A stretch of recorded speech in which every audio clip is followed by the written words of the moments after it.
Yeah, dear, you can start. Good morning, everyone. This is Vasundhara, today's host of newspaper session. And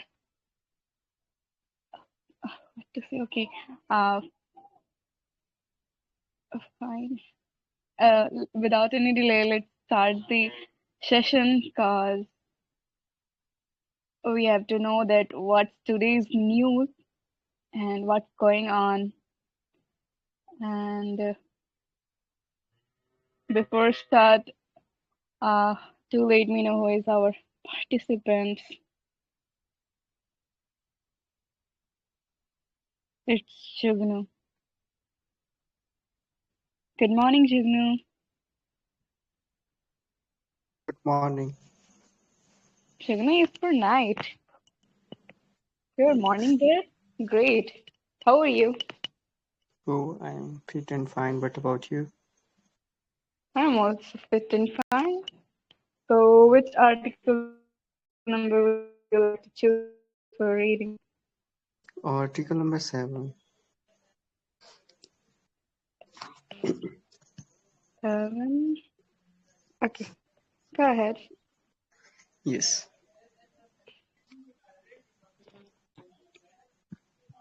India's Kabul mission to be upgraded to embassy. Jaishankar makes announcement during meeting with Taliban foreign minister, raises concerns over forced re, uh, repre- uh, repatriations of Afghan refugees by Pak, calls cross-border terror a common challenge. India India will upgrade its technical missile in Kabul to the status of the embassy, External Affairs Minister Jaishankar said on Friday.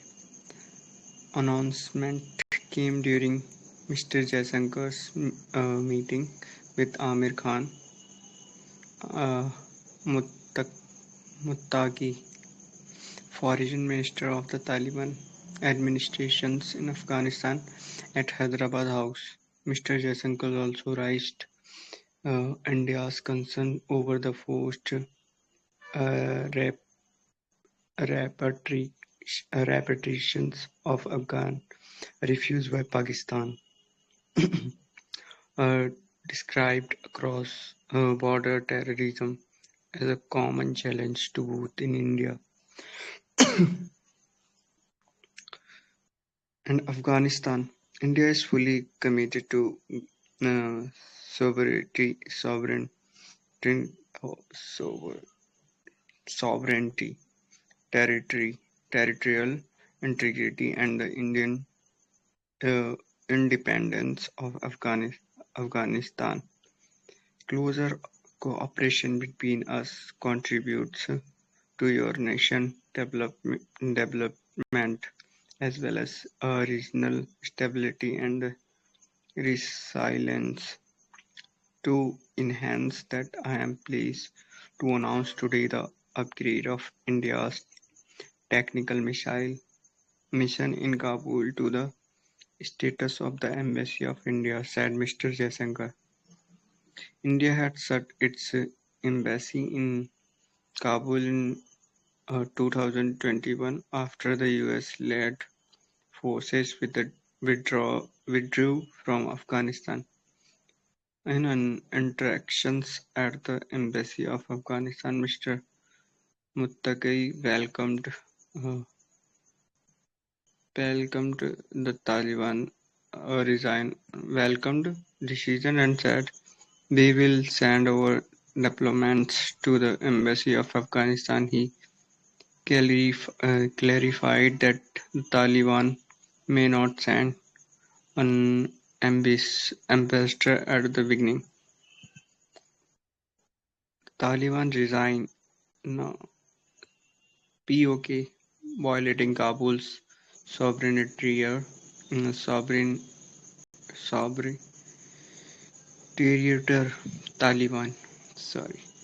The Taliban regime on Friday accused Pakistan of violence Kabul's sovereignty sovereign territory a day after two explosions were heard.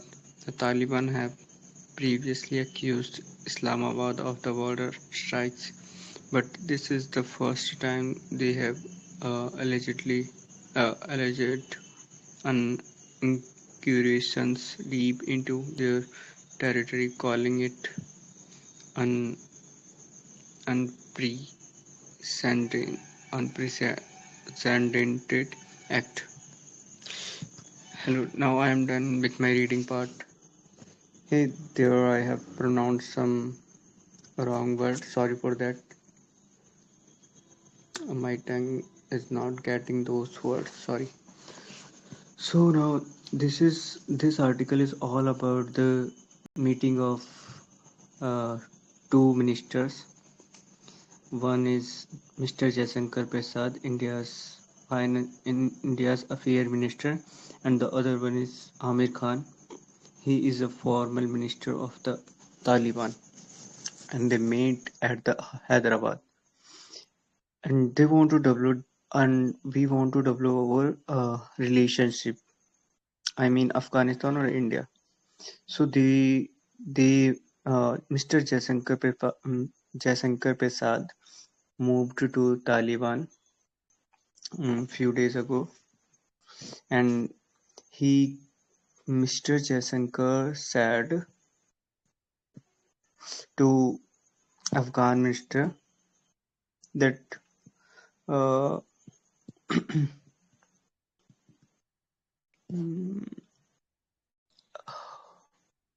that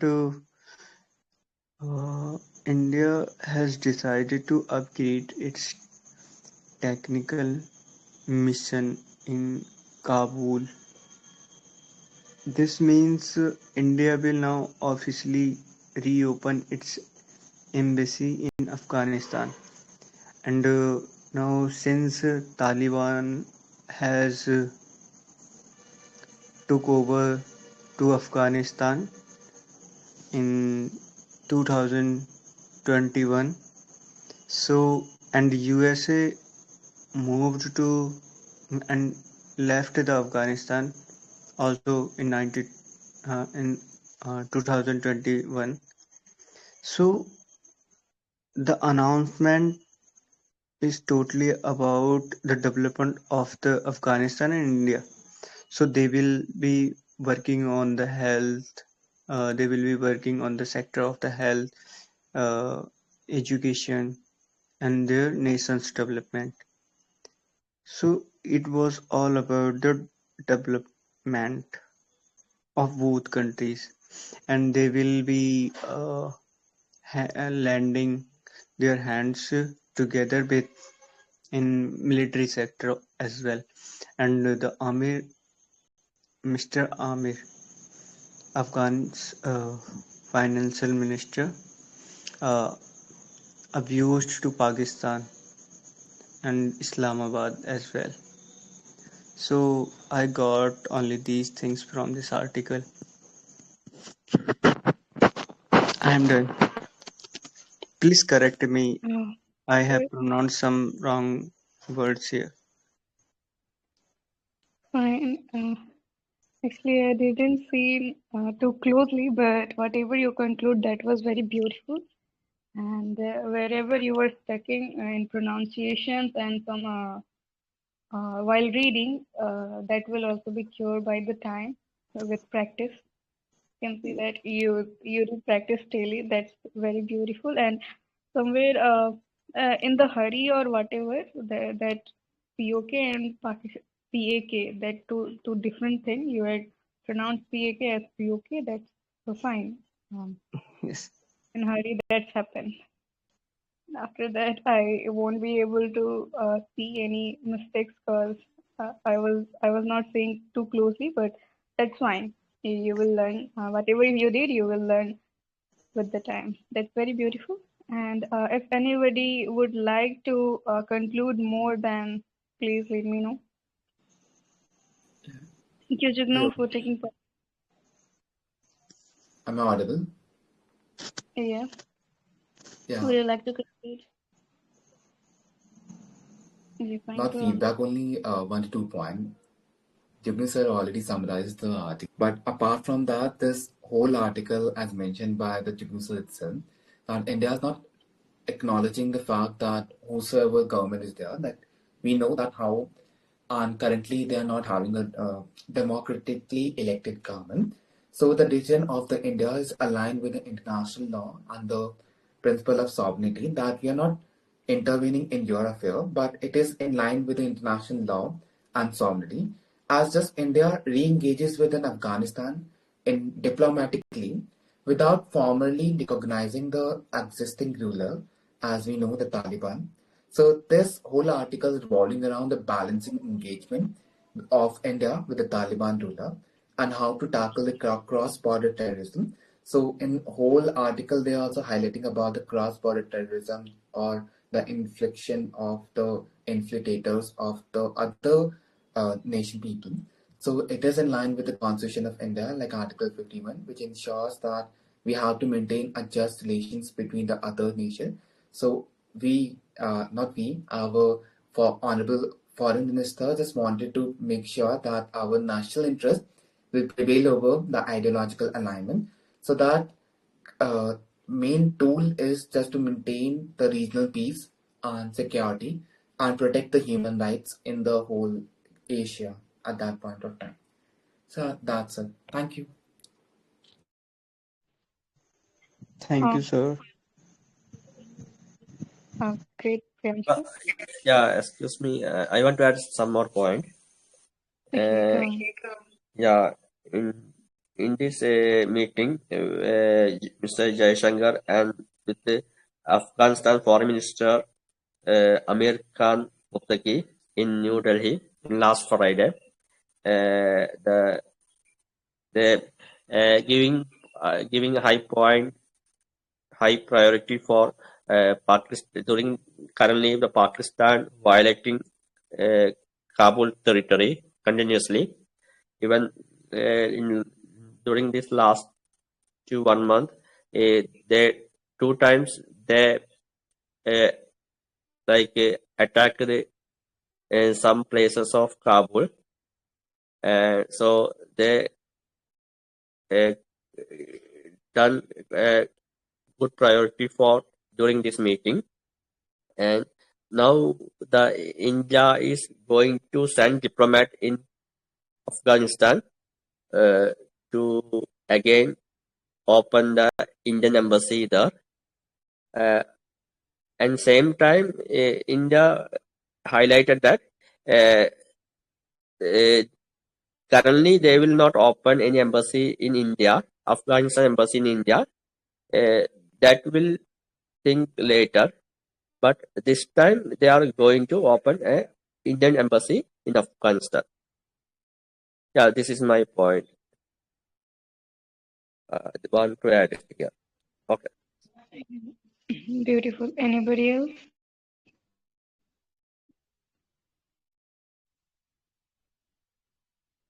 Fine, no one. So we had cleared with all the conclusions, and that's fine. So let's move to our next participant. That is Siddhi. Hello, Siddhi.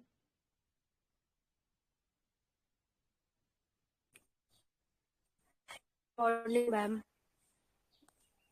Very good morning. Seems like you're fresh. Okay. So which article would you like to choose to?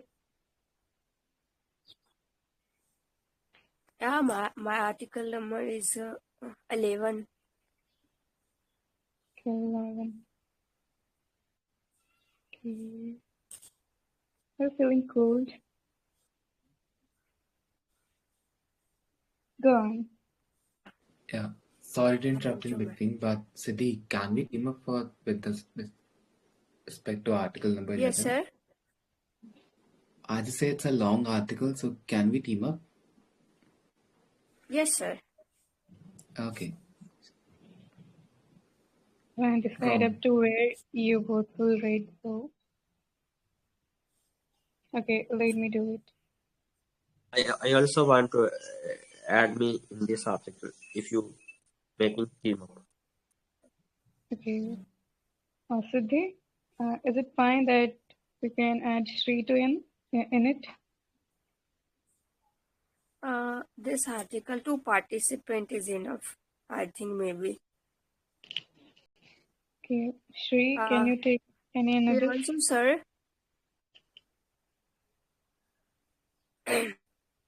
Sir, are you there, please?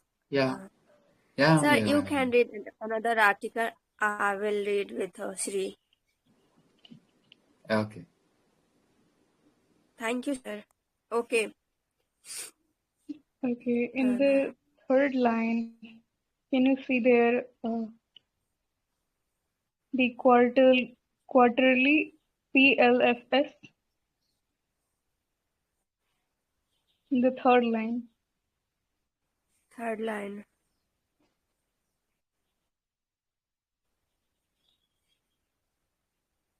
Where could you repeat again?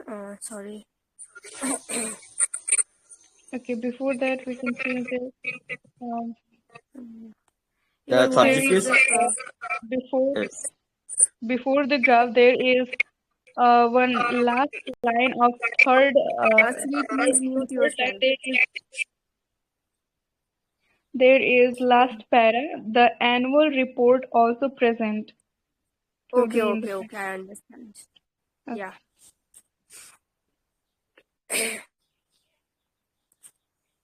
Good morning. Now I will read my article number 11. Unemployment is still a core issue in Bihar. Unemployment has consistently emerged as one of the most pressing political issues in Bihar. In the last two assembly elections, job and livelihood were among the top concerns. In 2015 post poll surveys conducted by Lagnity CSTS showed that unemployment jobs was the most important issue for 9.1% voters. By 2020, this percentage is rose to nearly 21.0%, making it the second most important issue for voters. With the employment scenario still grim, it is an issue that is likely to dominate voter priorities in the forthcoming poll. The situation needs to be looked at the objectively for which official statistics are useful. Under the periodically lower survive the state level indicators employment are the April-June 2025 Federal report and the July 2023-2024 annual report. Insights on Bihar. Looking by one unemployment rate, the quarterly and annual releases Kit Bihar's unemployment rate as a 5.2% and 3%, respectively, whereas is was 5.4% and 3.2%, respectively, at the national level for ages 15 and above. To the casual reader, Bihar's unemployment picture seems decent to good. However,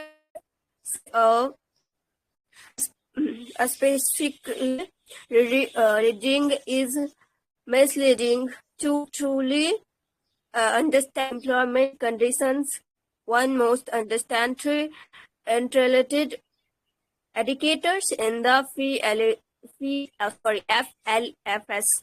worker population ratio, or the share of the population that is employed lower. Participants rate of the share of the population either employed or actively seeking work, and unemployment rate or share of the lower force that is employed and actively looking for work. Looking at the UR is isolation consults the true picture. The same quantitary and national releases cities.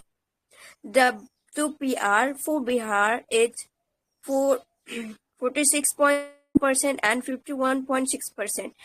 Respectively, while the national WPR is 52% and 58.2% respectively, which show that the share of those employed in the working age population is much lower in Bihar. Or checking the WPR and LFPR in the table, Bihar have low WPR, low LFPR, and therefore low EUR. A more holistic interpretation is claimed because many in Bihar are not working and many are not even for work.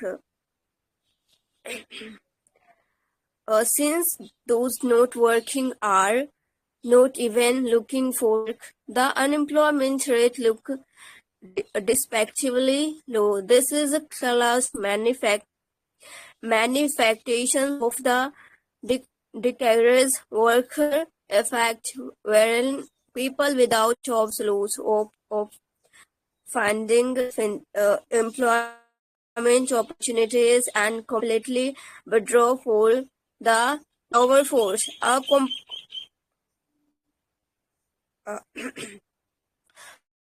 comparison of Bihar with comparable state or stronger in France, and show how bad employment conditions are in Bihar. But it is important to compare Bihar against a state for similar size and economic background. And these two factors are crucial in determining similarity, population and per capita income. For comparisons, Bihar was grouped with 9 large low-income state population above 3 crore as in the Register General of Indians 2024 projections per capita income below national average for 2025 to 25. There are 9 states that fall under this criteria, which are Assam, Bihar, Jharkhand, Madhya Pradesh, Odisha, Rajasthan, Uttar Pradesh, and West Bengal. When Bihar's indicators are compared with the choose group of states, the results are alarming. Bihar ranks the lowest across WPR and LFPR. Uttar Pradesh fares marginally better, but still hovers near the bottom. The quarterly PLFS April-June 2012 show that among youth 15 to 29 years, the picture is even blacker. Only 28 out of 100 are working. Bihar is at the bottom in terms of youth work participations and youth labor force participations for a generation that should be building in its future. That of employment remain closed since qualitatively figures may be influenced by seasonal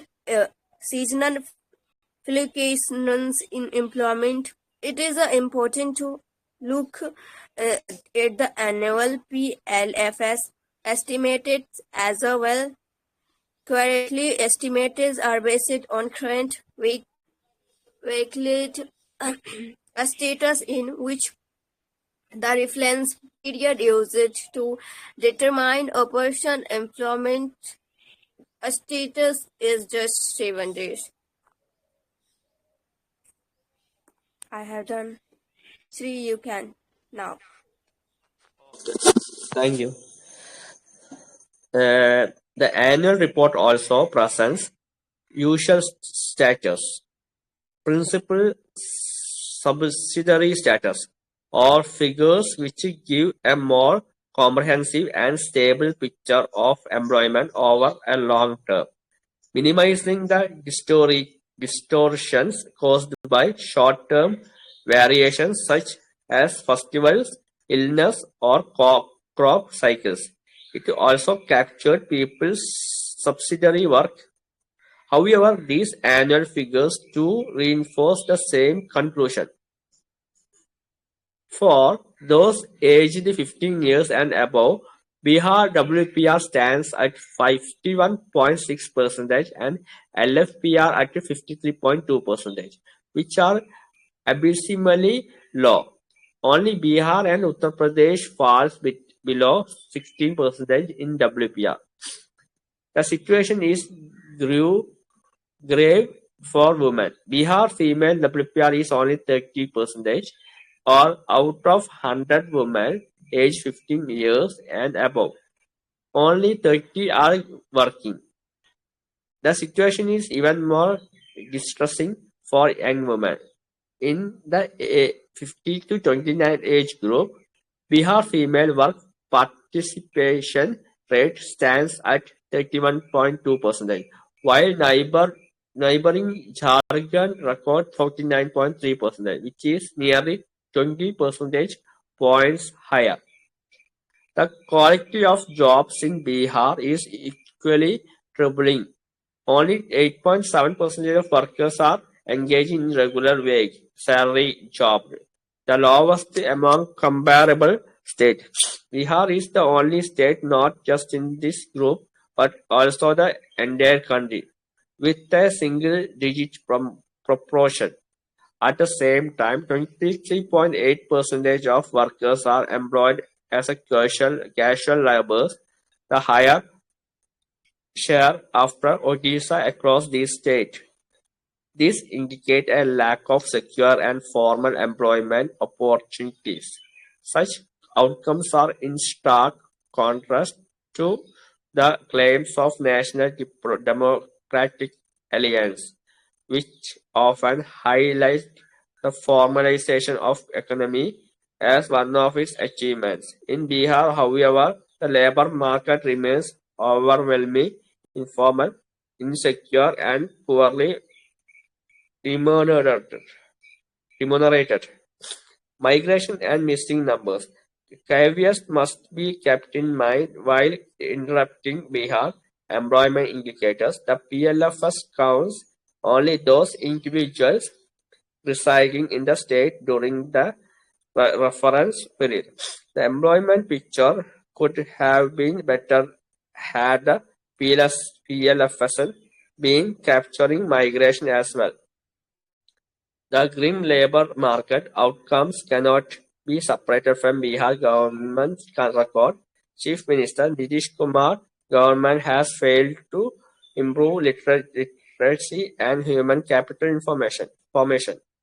The same PLFS annual shows Bihar literacy rate at only 73.2% for the 5+ age group, which is far below the national average. Without significant improvement in education and skills, the state cannot hope to generate meaningful employment opportunities. Despite frequent announcements, investments, summits, and promises of individual revival, Nikhil has materialized on ground. Mr. Kumar, political maneuvers and shifting alliances have yielded little tangible benefit for Bihar economy. The state has underperformed be it education, job creation, industrialization, and formalization. The employment crisis in Bihar is not a matter of perception, but one of hard evidence. PLF's data consistently reveal that Bihar lags in all key labor market indicators. Mr. Kumar's tenure of nearly 2 decades as Chief Minister has failed to address these structural weaknesses. For states with such a young population, this represents not just missed opportunity but a potential social crisis in the market. Bihar urgently needs a comprehensive strategy to receive education, revive the education, create formal jobs, and stem the out-immigration of its workforce. Anything short of this risk perpetuating the cycle of poverty, migration, and underdevelopment that has long haunted the state. Yeah, my side finished.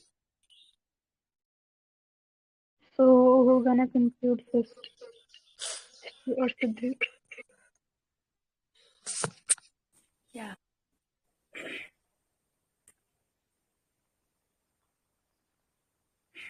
Yeah, this article is talk about unemployment in Bihar. Unemployment remains a major issue in Bihar, with high rates, especially among youth and women. Official states may underestimate the problem due to data limitations, but sorry, but the situation demand focus on job creation and education and skill development. Bihar struggles with low workforce participations, and many are engaged in casual or in insure jobs. So, and poor access to opportunities, uh, opportunities to the crisis highlighting the need for targeting policy measures to revive unemployment and industrializations in the state. So yeah, that's all from my side.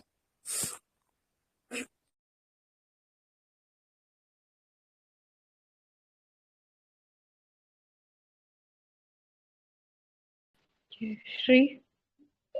Yeah, about this article. This article giving a clear picture of Bihar unemployment, and people suffer related to job and daily basis income. Here, Bihar government and here showing that Bihar government is failed to give people employment, and they have no good structure for making jobs in Bihar. In count base, Bihar is very in lower position comparing with other state.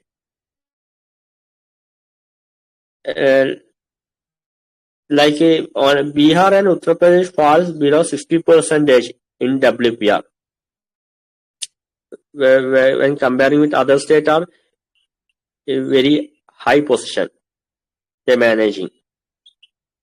And also this article adding in women's counting side also.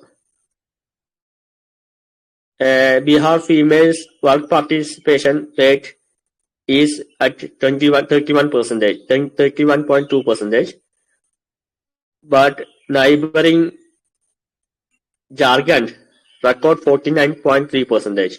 It means almost 20 percentage points higher. Jargon pricing. And Bihar government are like a failed to give a quality jobs. That also making troubling Bihar workers. And 8.57% of workers are engaged in regular wages and salary jobs. So there are many reasons for this crucial situation, politically, geographically, the size based. So now they are planning and a strategy like enhance the job opportunities in Bihar. This is my side about this article. Oh, beautiful. Anybody else would like to conclude? Yeah, they already completed all the points, but yeah, I will try to add 2-3 points regarding the article. So this whole article is also is as mentioned by the sir itself, the quality of employment, that only 7.8% person are engaged in a regular salary job, and majority of the people are in the informal and vulnerable employment, as mentioned by the editorial author itself, that there's a rural distress and agricultural based seasonal employment, and the youth unemployment is high. Only 21% of the youth between the age bracket of 15 to 29 are already working or seeking their employment. So majorly this article is revolving around the Bihar's unemployment problem that reflect the socio-economic inequalities, and the state should work upon the educational reforms and providing more skills and promoting MSME and other agro-based industry. And first of all, like formalization of the labor, so that proper wage structure also had to be taken into consideration by the state in putting forward their work. So yeah, and it's their own responsibility, not a single individual had to raise or allow the particular state government to work upon that unemployment. It's their duty, so they had to do it cautiously and wisely. And let's see what will happen after election. So yeah, that's it. Thank you. And now some other admin are just raising. So I would say that she is doing great. And first of all, whosoever is commenting, I don't think so. You are coming daily. So observe our host remarkable consistency, like how hardworking she is. Like she's posting an article at 6 o'clock, and still some random person is comment randomly without paying that attention. That there's some kind of miscommunication between the two authors. So please be cautious whenever you just speak. So yeah, that's it. Thank you. Okay, for whom you talk about? Sorry? For whom you talked about? Yeah, someone mentioned some message in the chat box. He's an admin. Okay.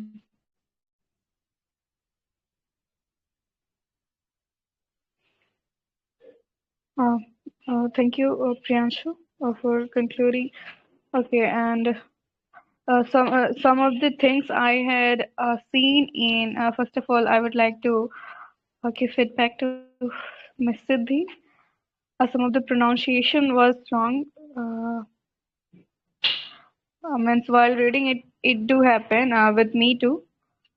I just forget some of the words that was mispronounced. It's like somewhere s you won't be able to add s at the last of the word, and similarities or something words are there. And some of the words I won't be able to recall. Some I have seen some of the words which you mispronounced. Do let me check. Wait a while.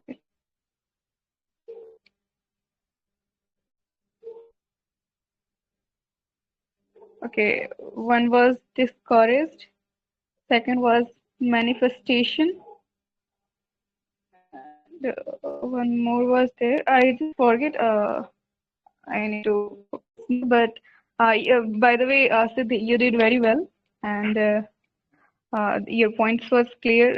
Everything was fine. Some of the mispronunciation was there while reading. It do happen with me too, with everyone. That's fine. Thanks for taking part, Siddhi. And next for Shri. Shri, you have some. Uh, yeah.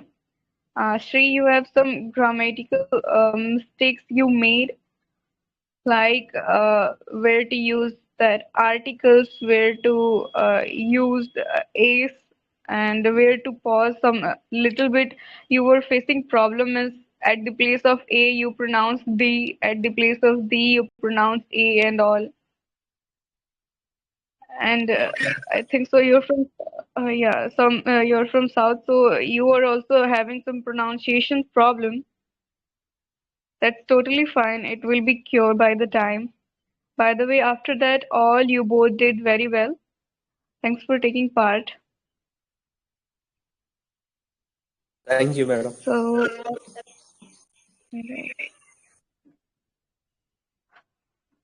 let's move to our next participant, that is Kalb.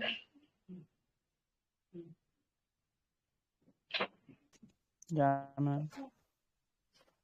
Very good morning, Kalb. Very good morning.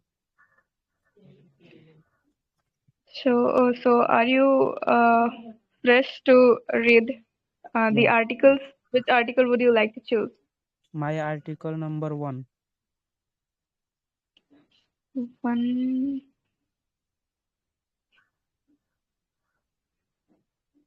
Okay, Okay. go on. India Chin ties are now defined by competitive coexistence. Ex a diplomat. The violence between India and Chinese troops in the Galwan Valley in 2020 was not only a clash of sold soldiers on a remote fro- frontier, but also marked the shattering of a carefully constructed edifice of trust. Former Foreign Secretary Nirupam Manor Rao said here on Friday. She was delivering the opening remarks at a panel discussion on the book China India Perspectives on Chinese politics, economy, and foreign relations, released by the Hindu group. The 2020 class told us that peace cannot rest on habit alone, it must be renewal by political will, and since then both sides have talked, but the old equilibrium has vanished. The relationship today is defined by what I will call as competitive coexistence, a state of armed place peace engagement shadowed by mistrust, cooperation contained by rivalry. Mr. Rao said at the event organized at the Taxila institution. She said the trust between India and China had ebbed to its lowest point in decades. The border remains tense and suspicions run deep, but history shows that even adversarial neighbors can exist if they establish the rules of engagement. That was the uh, purpose of the 1993 Agreement on Peace and Tranquility between India and China. Uh, she said Mr. Rao also about how the world has shifted during US President Donald Trump ascent and has recently remarked on India So do you, I think you are facing some network issue. You are not clear.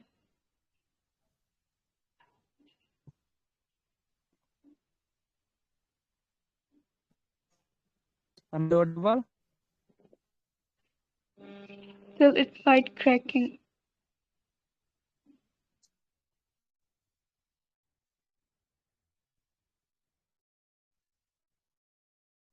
Wait.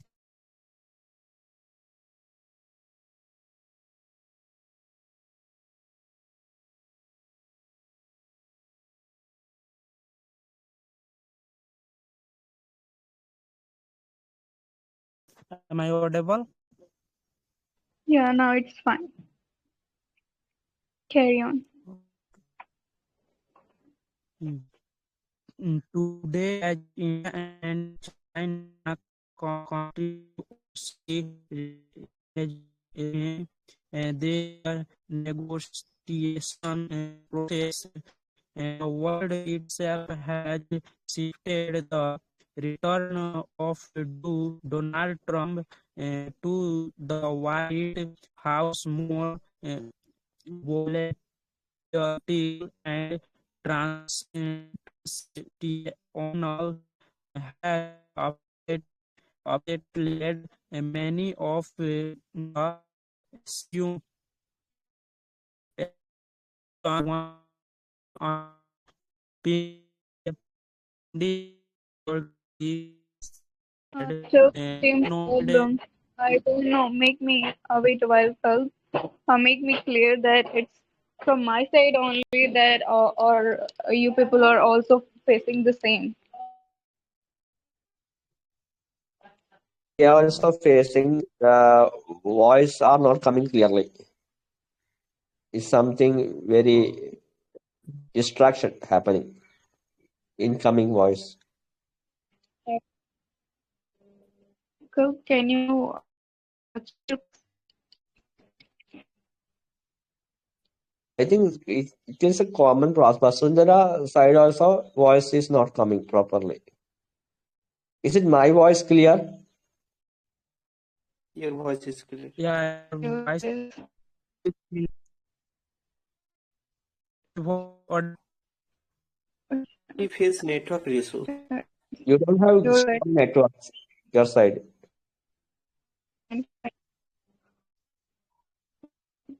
Kal, Kal, Can you leave and join again? Maybe it would be slow solved.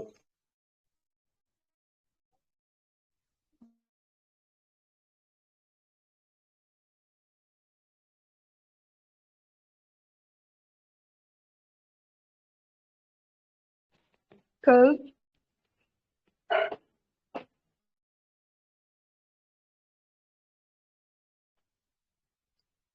can you hear me? Yeah, you are audible.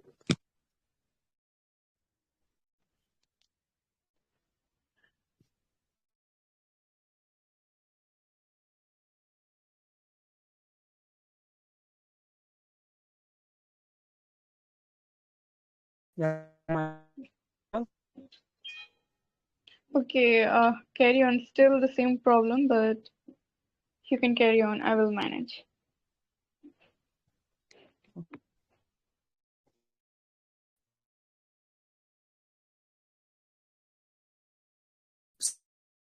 would as an in indispensable power from in India's eyes now feels less predictable due the U.S.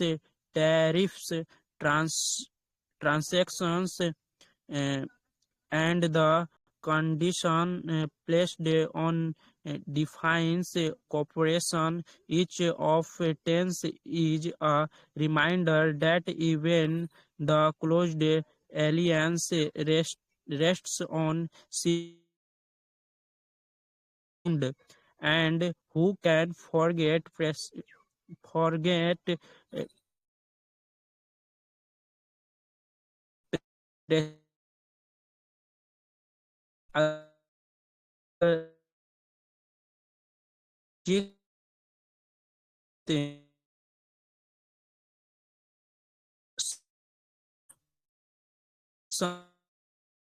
other or get in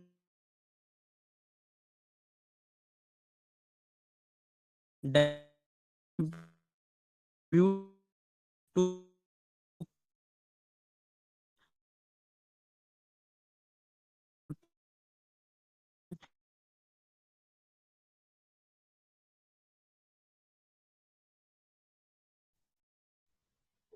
Ugh, you are not audible, Kalb.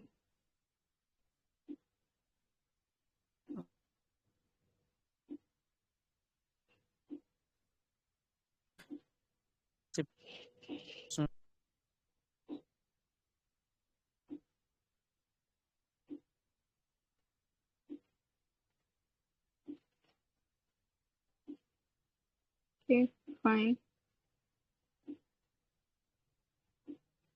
Oh, please change your place so that even a bite we can listen you.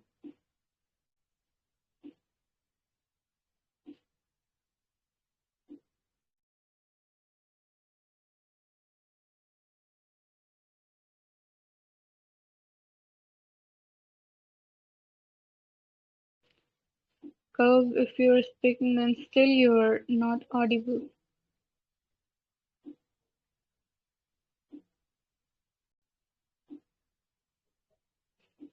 Go for the next person. We can read later on. Mm, mm.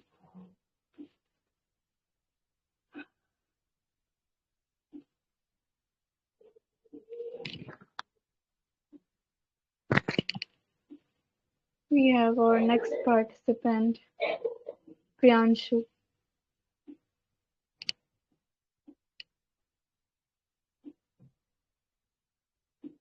He is not here. Next is Deep.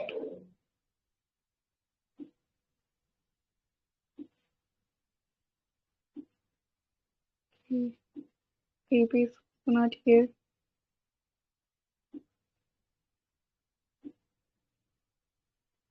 George.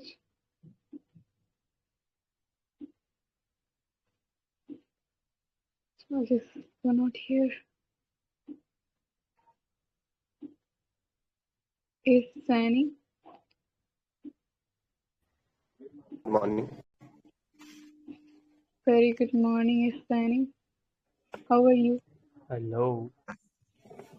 I'm doing great. Mm, yeah, great. So, which article would you like to choose? I would like to read article number 10. 10. Okay, fine, go on. Should I start? Yeah. Good morning, all of you. I am reading article number 10.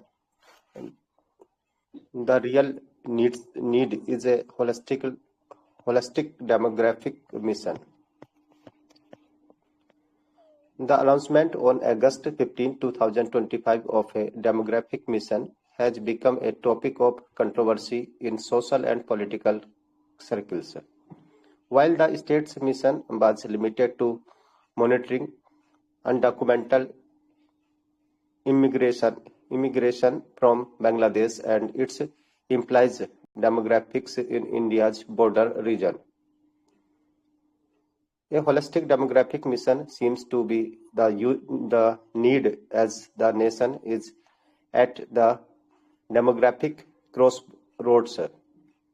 The most population nation with a large youth demography undoubtedly becomes a matter of global envy and the local pride. The demographics have never assumed significance in policy circles, except for its relevance in population control. Demographics diversity is blessing in disguise to sustain India's population well into the next country. Reading India's demographics may not essentially be limited to the countries per se, but has to be in relative terms with other global regions. Need for broader scope. A demographic mission requires examining the kind of demographic transformation that has taken place over the last 2 decades. Demographic imagination related to the 3 demographic components of fertility, mortality, and migration are quite limiting but have broader implications towards regional distributions of the age, sex, compositions of population, and households.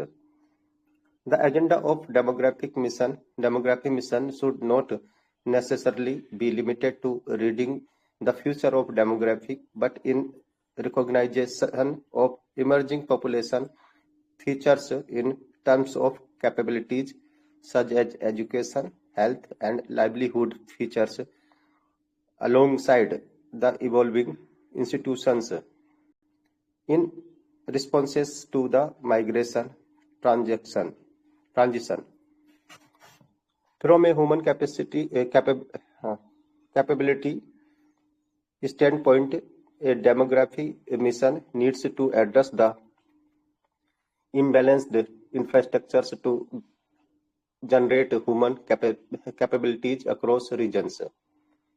Consider the case of education and skill capabilities for a Dream India, emerging as a skill capital in the world.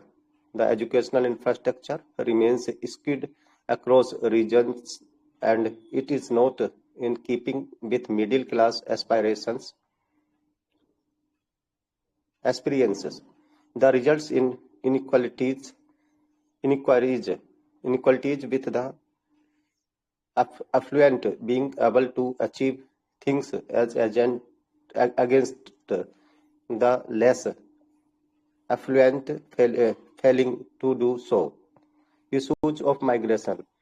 While there have been major advances on the fertility and mortality fronts, migration seems to be a major population balancer across regions. Hence, policies need to be in place to make the choice of migration equal for everyone.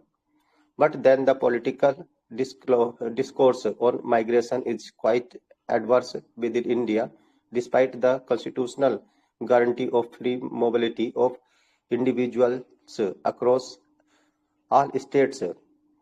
Migrant identity is often threatened on various grounds. First, this is not a state identity, but rather a constructed one. Therefore, the protection of such as such an identity should ideally rest with the state rather than the individual. Another complexity is the home and host attribute, which need to have an equal stake apart from the individual who is migrant. The current political discourse on the subject is on disenfranchising migrants from their rights to voting at home, as they do not qualify to be the usual residents of the place. The same right could perhaps be bestowed on them by the host place, where they are equally disenfranchised.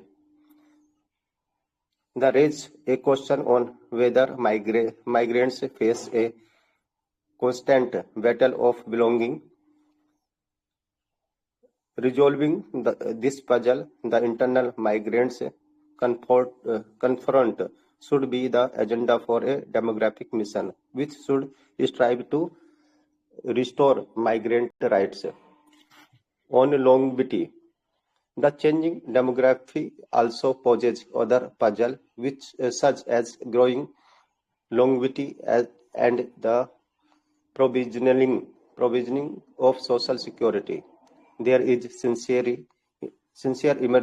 engagement on the issues to redefine aging and economically productive years of life, where the young and old equally remains productive as long as they remain healthy and active. The other implications of social security protection being the sole responsibility of the state needs a relook as well. The employers preparing employees to remain financially secure for their non-earning years of life. The entire scene of provisioning of social security needs a rethink with their being extended years of life. Recognition of changing demographics is perhaps necessary in all possible planning, policy making, evaluation and monitoring, while there are plethora of indicators being made available to celebrate progress and achievements. One wonder whether they are able to account for changing demographics when it comes to allocation and provisioning. To demographics should dictate the priorities. Unfortunately, the per capita hangover continue to prevail, which ignores the composition of the population in the denominator. The demographic mission's foundation lies in the demographic sensitization of a whole lot of intellectual discourse on mainstreaming, marginalization, and inclusion. Demographic is not a mere discipline to offer a retrospective and perspective dimensions of population. It is the foundation to build the future of community with a suitable alteration in strategy in keeping with the evolving global order. So I have completed my reading parts. Now I try to summarize this article, this news up all about the demographic mission. And as we know very well, on 15 August 2025, there was the announcement of the demographic mission. And the demographic mission, when he announced, so some of the political and the social controversy happens. And there are, in this article, there are three parts. Authors divide in this article on major three parts. Firstly, need for the broader scope. What is the main we can say scopes. What should be the scopes of the of this demographic mission, and what is the issues of migration, and third is longevity, how we can get good, and what should be the object of the demographic mission. So first part of the need of the broader scopes. So in this part, author says that been in this demographic mission should be the broad aims in the broad areas should be covered. Demographic missions is not like just like to counting the population, uh, but it should be the more broad, and we can say that only the fertility, only the mortality, only the migration is not we can say the areas for the where the how the peoples are living, what is their living standard, how their allocations the resources, how what is the their they are providing to education policies. So there should be the main agenda, and main thing author says that in second part, that issues of migration. So as you know very well, so the some of the Bangladesh citizens, some of the Bangladeshis, they come to India as a migrate. They migrate to India, so they have to the issues for the government. And in this article, author says that we should be the how we should make the policies demographic mission should be to the to solve this type of problem. So they should make the strategy how we can overcome this type of problem. If the peoples who live on here, they get to the citizenship on here, how we can we can provide all the resources equality. And third parts of the in this article, longevity. So in this article, he says, author says that the demographic mission, aim of the demographic missions to provide the longevity, the peoples who all the peoples, we have the lot of population. In this population, we should use the human development resources. If every persons of the of this country, they will be more productive, so definitely India will be progress. And he says that we should be give this type of we should be make this type of strategy where the youth and the old persons, they make a more productive. And in this last of the article, he says that we should be provide the the employers the security, financial security, health care, and other resources, because they have on that on their times they have do work. But rest of the life, when they got retired, we should be make the policies for the financial security. And other side, he says that we should this we should thinks the globally according to the demographic change. We needs to the change the policies, we needs to the things the globally what the changes is coming in the demographic, and according to changing to the demographic, we need to the make the policies. So I think I have completed my summary. So this article all about the holistic demographic mission. Thank you very much. Thanks.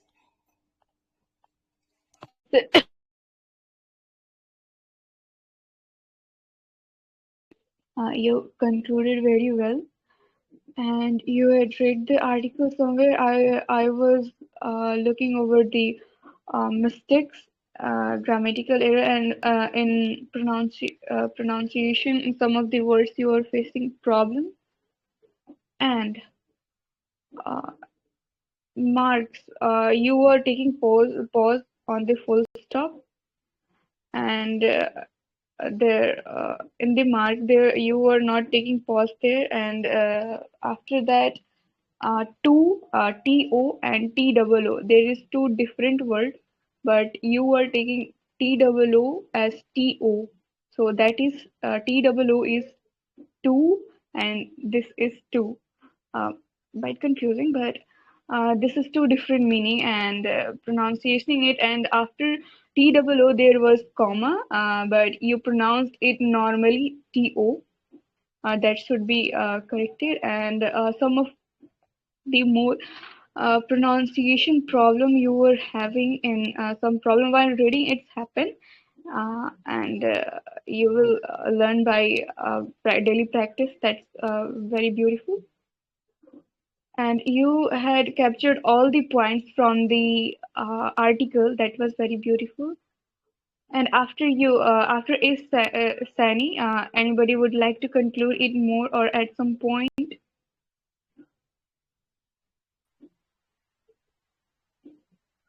Okay, fine. So, Sani, thanks for taking part. You did really very well.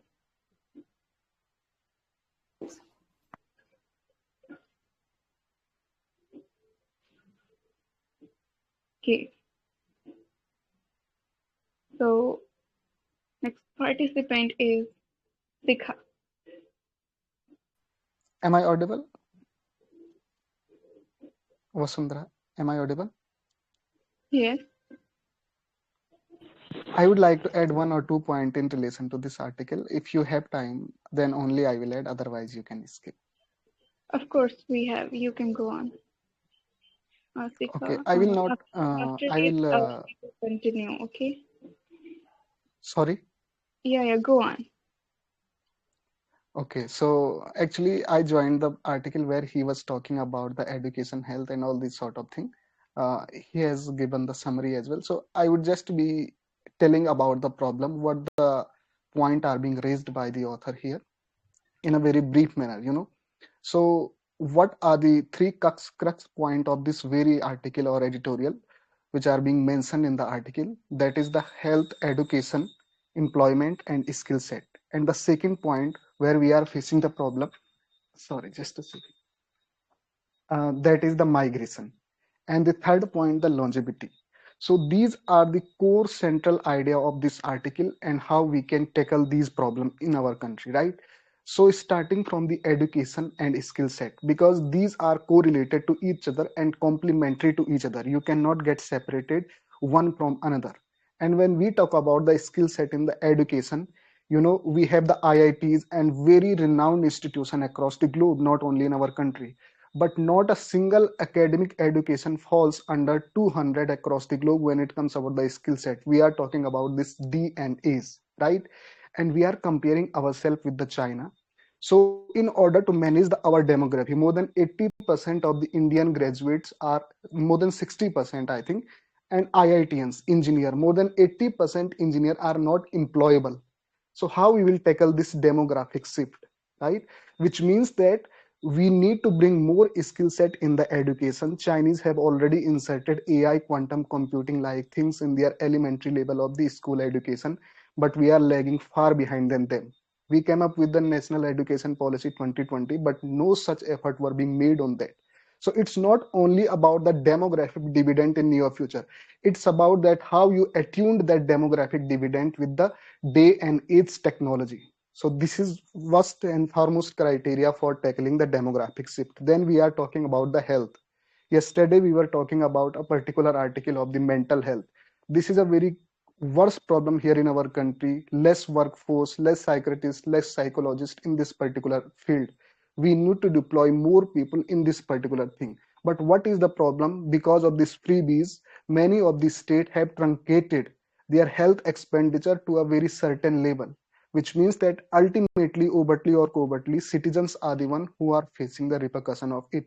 And then the same thing goes with the employment. As I already said, that more than 40% graduates are unemployable, more than 80% engineers are unemployable. When I say unemployable, it doesn't mean that they are not looking for the employment, but they don't have the requisite skill set which is required for that particular employment, which means that our education system is lacking far behind in skill set. If we want to tackle this demographic change, want to generate more employment, so we need to attune our education system in accordance with the situation of the present day and scenario. And the migration we are talking about, we have seen that what had happened in the Bihar, because the author is particularly accentuating on a point of the voting right?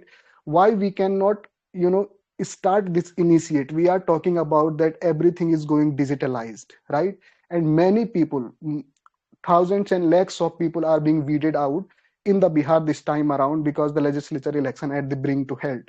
So digitalization could also be there in the voting right, because it's very difficult for them to come from Tamil Nadu, Kerala to Bihar for one day and to go back in their workplace. It's not that much easy for people who migrated from their homeland to the rest of the states for their bread and butters, right?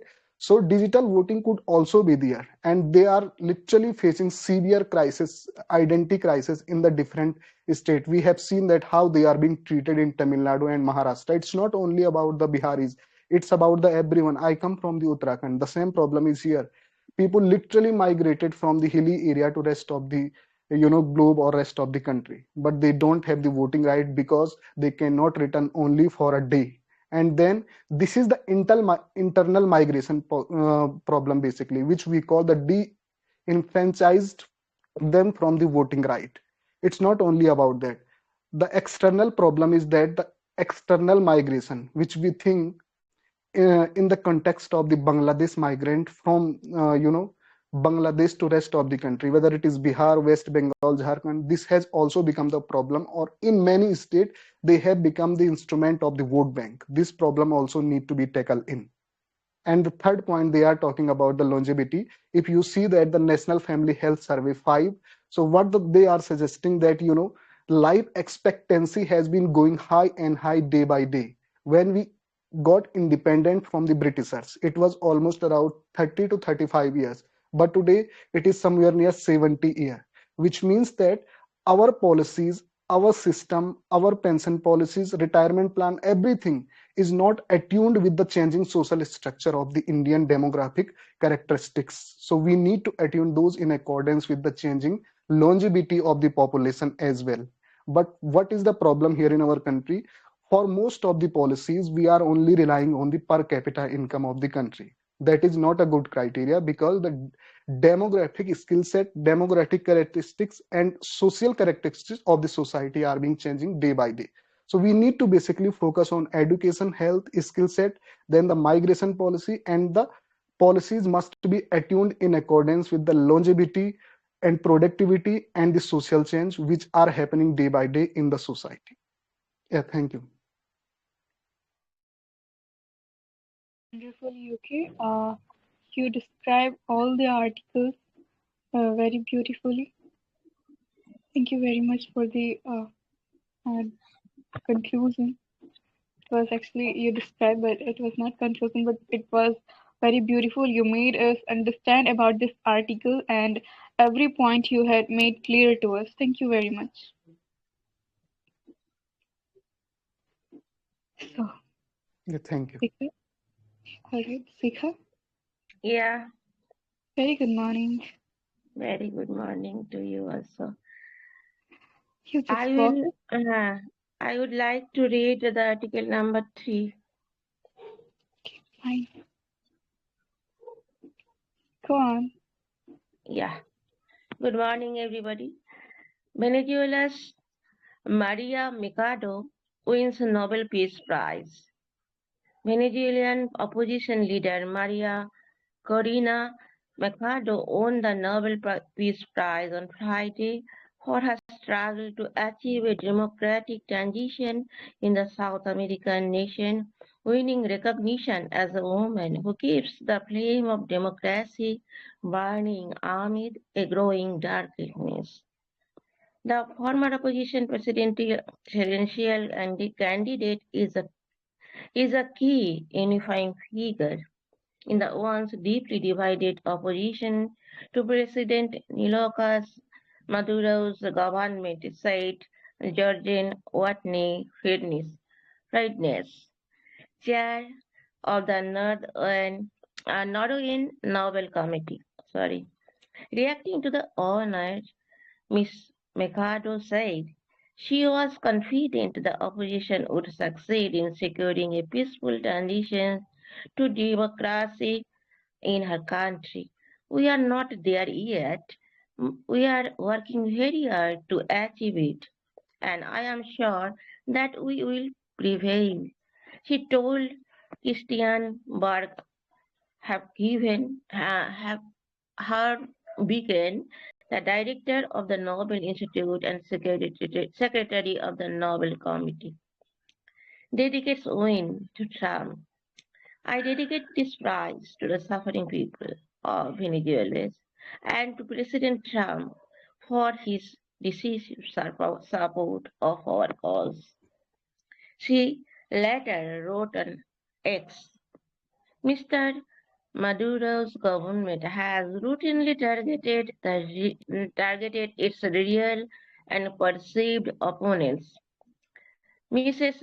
Mikado, who turned 58 this week, was set to run against Mr. Maduro in last year's presidential election, but the government disqualified her. The crackdown on this dissent only increased after the country's National Electoral Council, which is stacked with Maduro loyalties, declared him the winner despite credible evidence to the contrary. The election result announced by Electoral Council sparked protests to which a government responded with force that ended with more than 20 people dead. Mr. Mikado becomes the 28th woman to win the Nobel Prize. That's all about the article. I read it and I want to to summarize it. Venezuela's opposition leader Maria Corina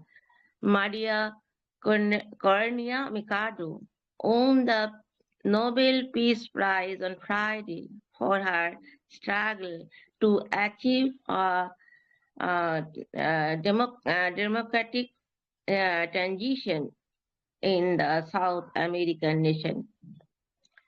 She won recognition as a woman who keeps the flame of democracy burning amid the growing darkness. The former opposition presidential candidate is a key unifying figure. Deeply divided opposition to President Nicolas Maduro's government said Jordan Natney Friednes, chairperson of Nobel Committee, Norway Nobel Committee. After getting this honor, Mrs. Mercado said that opposition would succeed in securing a peaceful transition to democracy in her country. She also told that they are not there yet, but they are working hard to achieve it. She showed her confidence in this regard that we will prevail. She told Christian Berg, her previous the director of the Nobel Committee. She dedicates this prize to the suffering people of Venezuela and to the President Trump for his decisive support. And she wrote it in her X handle. And that is and she Mrs. Maduro's government always targeted the opposition party, opponent party, for pursuing the reality. And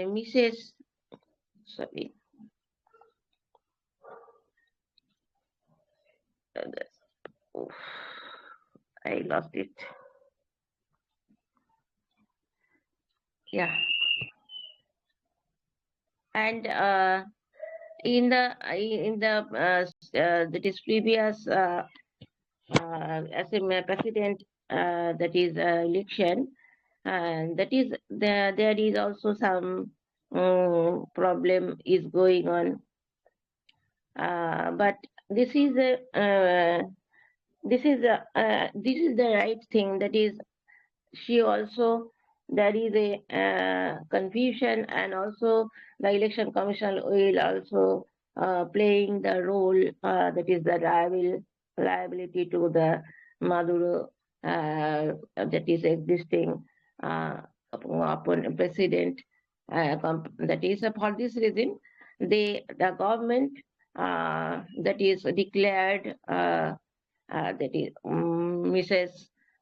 Mercado as defeated, and after then, she has gotten this win. She has win this Nobel Prize. This is the great achievement, and I think it is the reality. That is, who is struggling for the best thing, and in a right way, she will of course win the race. Thank you. Nice, Sikha. You read it like means no mistake I found. You take proper pause. You pronounced thing well, and everything was fine while reading. And in conclusion, in the conclusion you all means in conclusion also you did very well.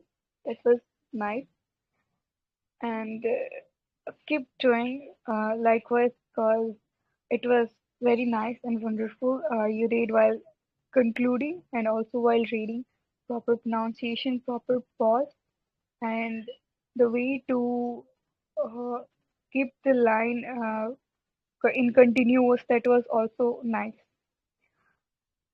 So, anybody would like to add some point in it in article number 3?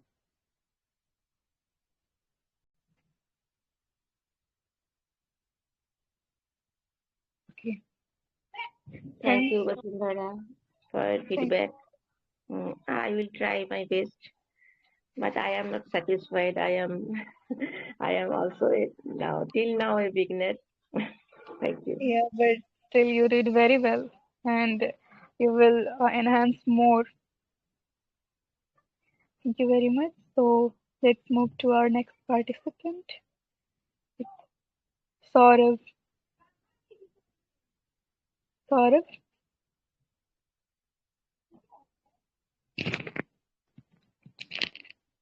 Saurav, are you there?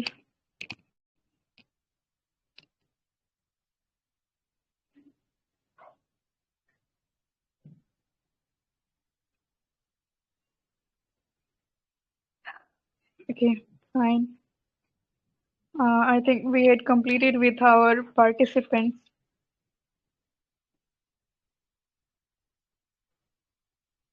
So anyone would like to read any of the articles?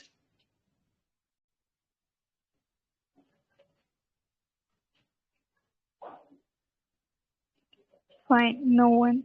So I think so it's time to wrap up the session. Vasundhara, I would love to read if, sorry, I was a little busy, Fine. but So I let me choose one. But do let me know whether this that article is being done or not. I'll try to choose a smaller one. which article you wanna read? Yeah, I am looking for that. Just give me 1 second, 1 2 second only. 2 second over. Okay, I'll read this sixth one. Is it done or not? Please do confirm me first. No, it's pending. Sixth one. Yeah, Okay. yeah. You So can do go you on. have time? If you don't, then So but we let have me know. we have time Okay, till okay. 8:55. Okay, let me start it. So, am I audible clearly? Could you please confirm once? You are. So, Trump threatens massive tariff on China and Beijing rare earth move. Oh, sorry, I lost it. So, US President Donald Trump said on Friday he no longer feels the need for a summit with Chinese leader Xi Jinping this month, slamming Beijing for hostile trade practices and threatening massive tariffs. In a lengthy and unexpected Truth Social post, Mr. Trump railed against the China imposing export control on rare earth minerals, a critical component in modern technology. Some very strange things are happening in China. They are becoming very hostile, Mr. Trump said in a post. I was to meet President Xi in 2 weeks at APEC, but now there seems to be no reason to do so, he said. Mr. Trump added, one of the policies that we are calculating at this moment is a massive increase of tariffs on Chinese products coming into the United States of America. Wall Street stocks quickly tumbled into negative territory as traders worried the simmering trade war between Washington and Beijing could reignite. As recently as last week, Mr. Trump has stressed the importance of his plan to meet Mr. Xi at the Asia Pacific Economic Cooperation APEC summit, which was to be their first encounter since the US president returned to power in January.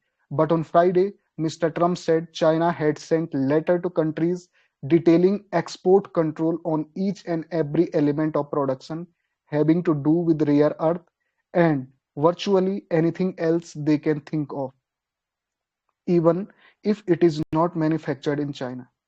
I'll read it once.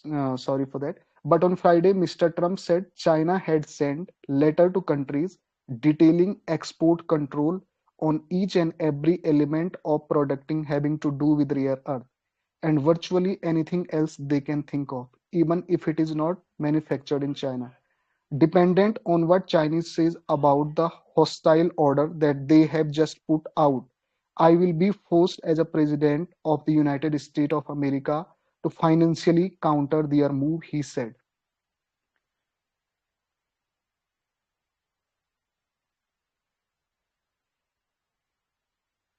Okay, I have read this article, so I would love to summarize it now. So, anybody want to go before me to summarize this article? I want to give the chance to others, then I'll try to explain.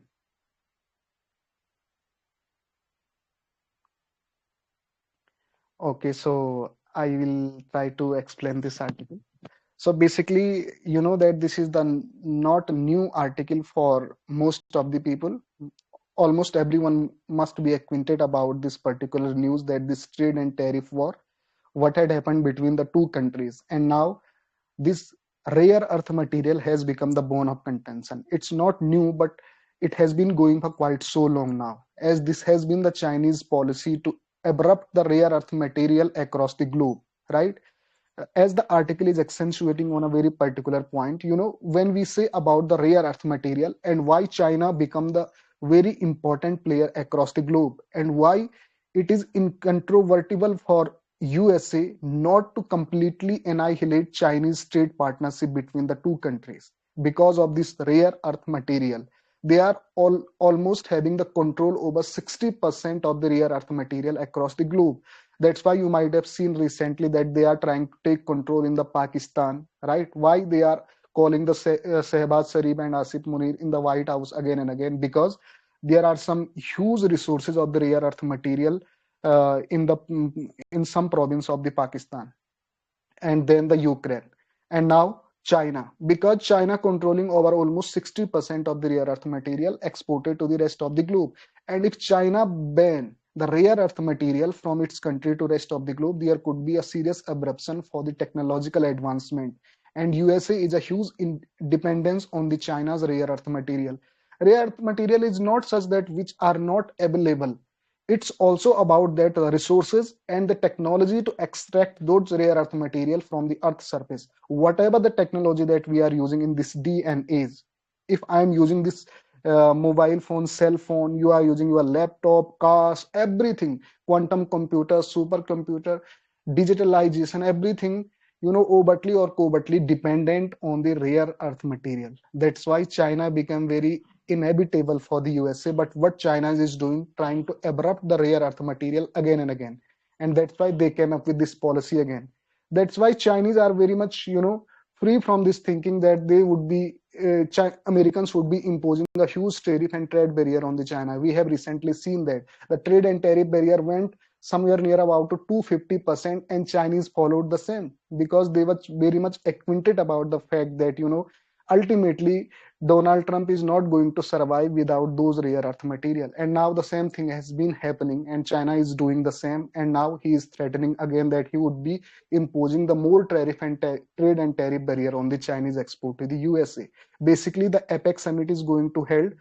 I'm not sure about the country. If anybody is aware, please do let me know whether it is in the South Korea or in any other country. This APEC meeting, I'm not sure about the country. This is a Asia Pacific kind of meeting. India is not the part of this grouping, by the way. This could be asked in any examination. Not formally part of this grouping.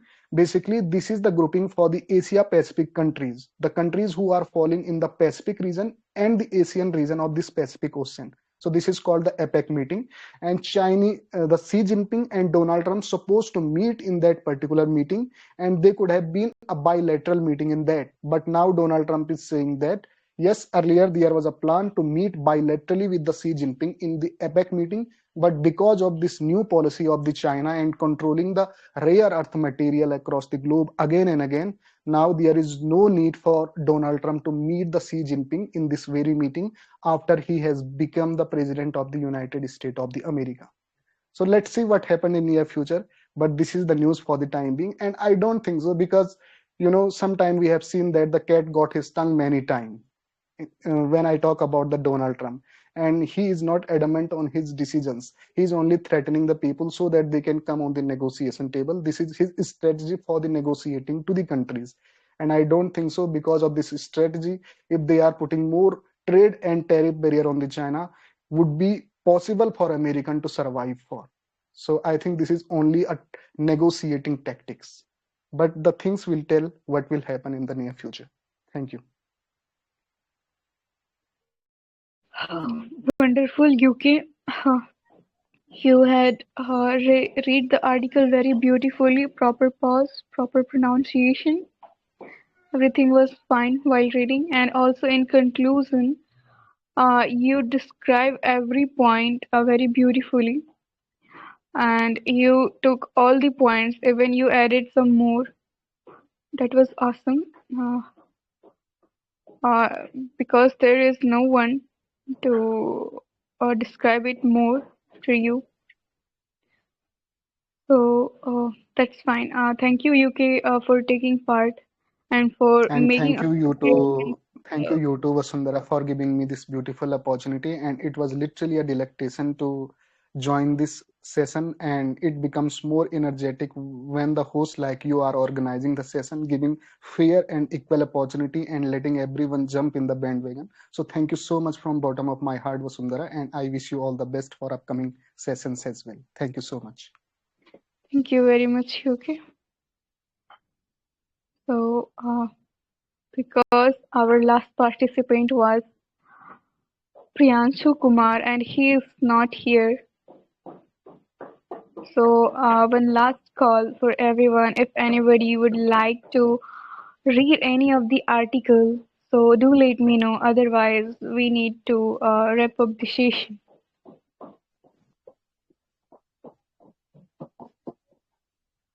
Yes, I want to read the remaining article.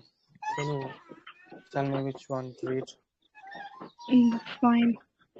So please choose any short article.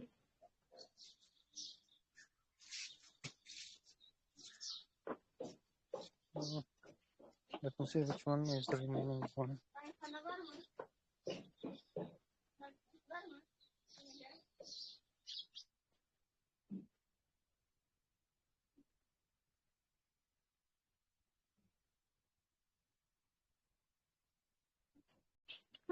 Uh,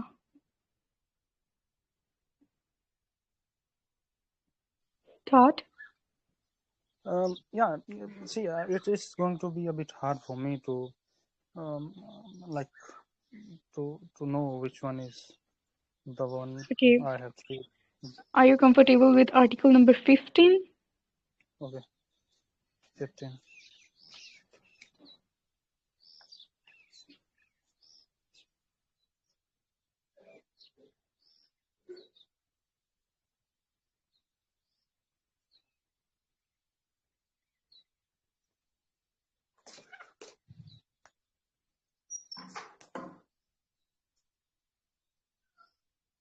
Okay. India's key role in aviation market attracts saffron. It's saffron or saffron? Saffron. Okay, just give me a minute.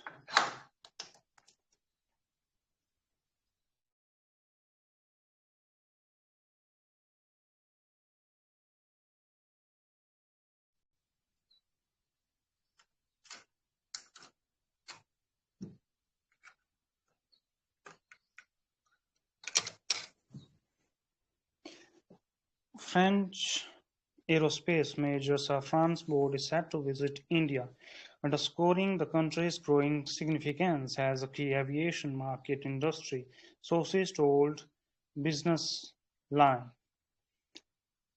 The board will be in India towards the end of November to oversee the inauguration of the company's first engine maintenance, repair and overhaul facility in the country.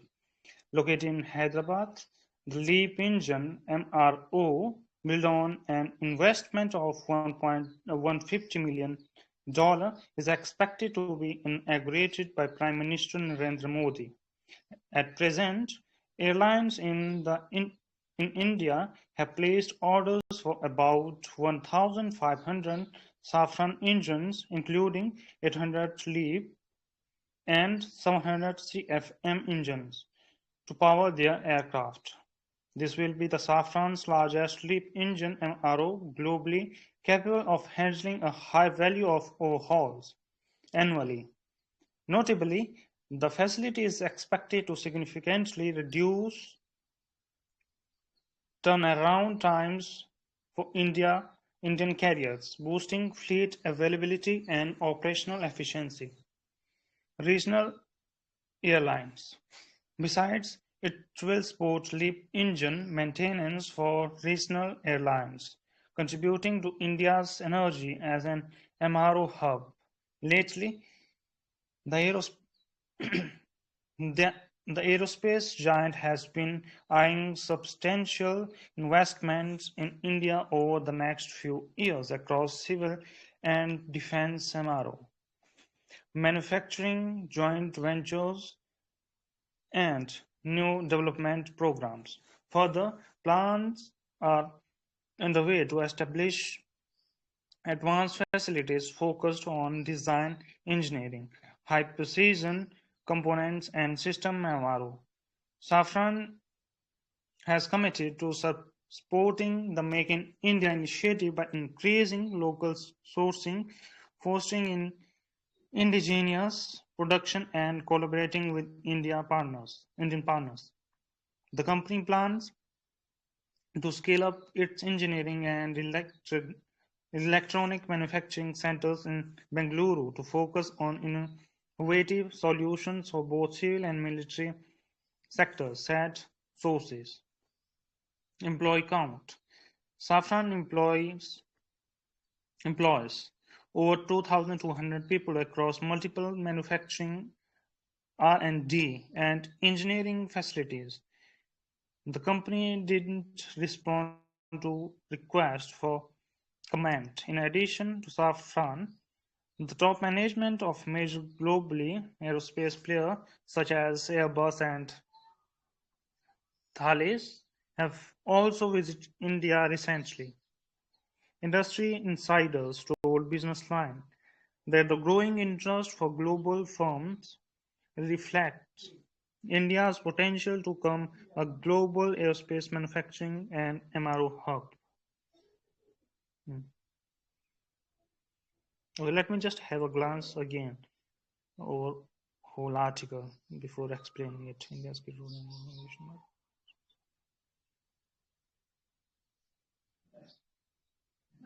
Okay, so see, this is a French company which is to enter Indian market. It's about jet, like it's about engine, and they want to enter Indian market in both areas, like civilian and defense. Since like once you have a requirement of engine, it will also serve both civilian airlines and as well as the defense one.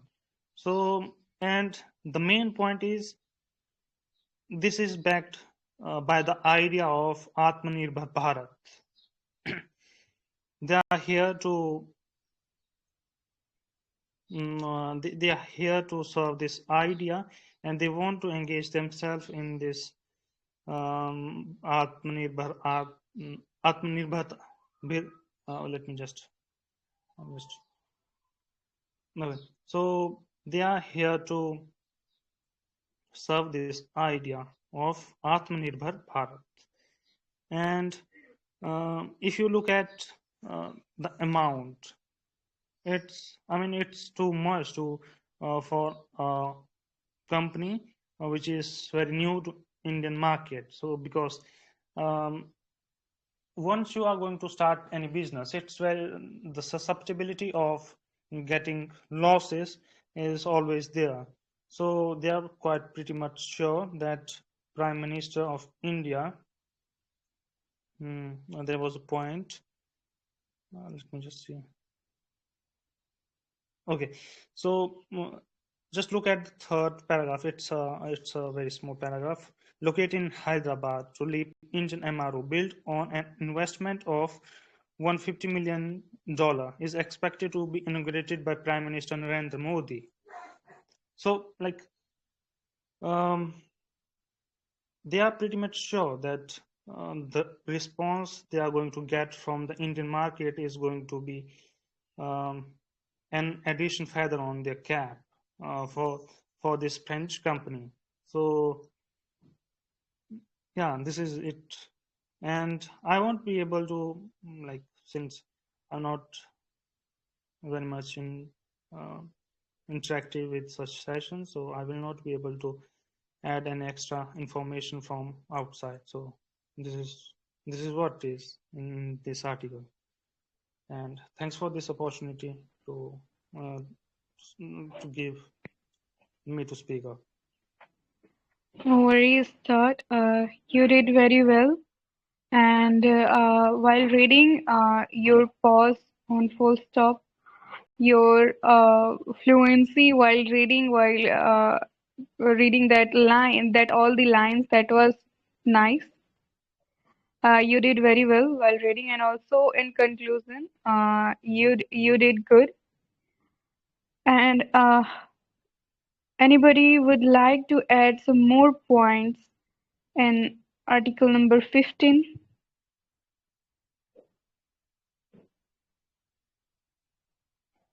Anybody want to conclude more?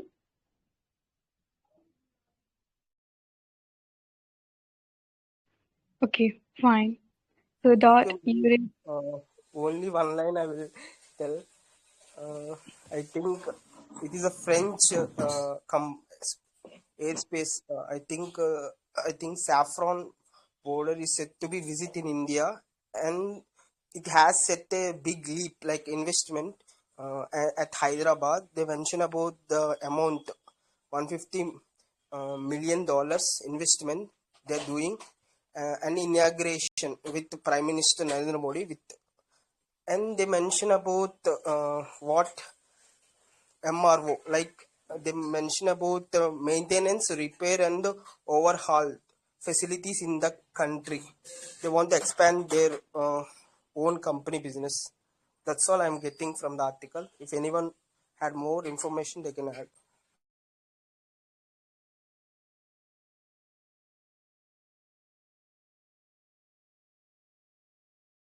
It seems like no one wanna add. So thank you, Akash sir, for adding such beautiful points into it. And thank you to Dot, you too, for reading article very nicely and concluding it too. Okay, Thanks for the opportunity you provided. Thanks a lot. okay. One more last call. Anybody would like to read any of the Uh, articles? Good morning, Vasundhara ma'am. Very good morning, Gurbani ma'am. Would you like to read any article? Yes, ma'am. I want to read article, but I didn't enroll myself. So first, can I enroll or can I read? Because we don't have much time, first you need to read. And please choose a small article Yes, because we definitely. don't have more I time. already choose, madam, number 3 article. I will read it in hurry, okay? Like fast. Okay, okay, go on. Okay, so thanks a lot. And okay, so I my think so. Wait a minute. okay, okay, madam. We had completed article number 3. Yes, but this is news related to my exam. That's Okay, why I choose. no worries, go on. Okay, so my article number is 3. When Julius Maria Machado wins Nobel Peace Prize, Venezuelan opposition leader Maria Corina Machado won the Nobel Peace Prize on Friday for her struggle to achieve a democratic transition in the South American nation, winning recognition as a woman who keeps the flame of democracy burning amid a growing darkness. The former opposition presidential candidate is a key and flying figure in the once deeply divided opposition to President Nicolas Maduro's government, said Zorgan Vetten, Friednes, yes, chair of the Norwegian Nobel Committee. Reacting to the honor, Ms. Machado said she was confident the opposition would succeed in securing a peaceful transition to democracy in her country. We are not there yet. We are working very hard to achieve it, but I am sure that we will prevail, she told Christian Berg Harpviken, the director of the Nobel Institute and secretary of the Nobel Committee. Dedicates win to Trump. I dedicate this prize to the suffering people of Venezuela and to President Trump for his deceiving support of our cause.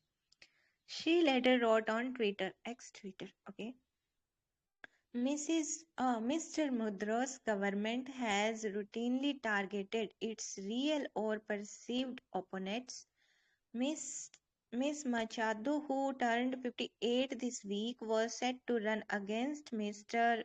Mudro in last year's presidential election, but the government disqualified her. The crackdown on dissent only increased after the country's National Electoral Council, which is stacked with Mudro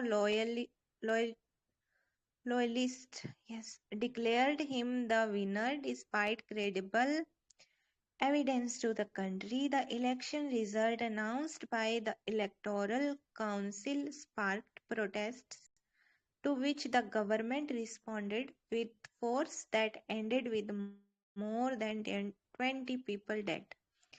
Miss Machado becomes the 20th woman to win the Nobel Peace Prize with inputs from AFP. So I'm done with my reading part, ma'am. And I want to summarize it with short. Like Nobel Peace Prize is start like everything is in news. Okay, so this year Nobel Peace Prize win Venezuela's Maria Machado. Okay, so she is 20th woman. Okay, or Nobel Peace Prize, I have some GK points. Like it started by Alfred Nobel in 1895 or first awarded 1901. Many Indians won this prize, like Rabindranath Tagore, C.V. Raman, Harvinder Khurana, and one of maybe Mother Teresa, if I am not wrong. Maybe she is not from India, but she works for India, so that's why she get it. So yes, ma'am, I summarize in short because I know you have rarely less time. So yes. Wonderful, Gurbani. You read the article very nicely, and also the conclusion part was awesome. You made it short and crisp. It was nice. And in reading, that was fab. Thank you, Gurbani, for taking part and reading such in such a nice way. Thank you very much. And Thanks a thank lot, madam. thank you everyone for taking part in newspaper session. From this, we got lots of news and current affairs through which we can know what's going on in current world. Thank you everyone for taking part. And now it's time to wrap up this session.